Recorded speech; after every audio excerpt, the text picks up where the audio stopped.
Welcome to I news. ప్రపంచంలో record సృష్టించిన ఒక ట్రాఫిక్ జామ్. ఈ భారీ ట్రాఫిక్ జామ్ కు కేంద్రం చైనా. అదొక సాధారణ రోడ్డు కాదు, ఏకంగా 36 లేన్లున్న అతిపెద్ద హైవే. అయినా కూడా ఆ రోడ్డుపై మైళ్ల కొద్దీ కార్లు నిలిచిపోయాయి. ఇది కేవలం సెలవుల రద్దీ మాత్రమే కాదు, దీని వెనుక క్రమశిక్షణకు సంబంధించిన ఒక ముఖ్యమైన పాఠం దాగి ఉంది. ఎరుపు లైట్లతో నిండిన కార్లు రైలు బోగీల్లా ఎలా కనిపిస్తున్నాయో చూడండి. అసలు ఈ భారీ జామ్ కు కారణం ఏంటి? 12 రోజులు పట్టిన ట్రాఫిక్ జామ్లు కూడా చైనాలో ఉన్నాయంటే పరిస్థితిని అర్థం చేసుకోవచ్చు.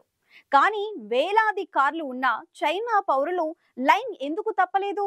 అవును, ఇదొక చరిత్ర సృష్టించిన ట్రాఫిక్ జామ్. చైనాలో జాతీయ సెలవులు ప్రకటించగానే పౌరులంతా తమ సొంత ఊళ్లకు ప్రయాణమయ్యారు. అందరూ ఒకేసారి రోడ్డు ఎక్కడంతో టోల్ గేట్ల వద్ద భారీగా ట్రాఫిక్ నిలిచిపోయింది. ఆ రోడ్డు 36 లైన్ల రోడ్డు అయినప్పటికీ ఒకేసారి వేలాది కార్లు రావటం వల్ల ఈ రికార్డు స్థాయి జామ్ ఏర్పడింది.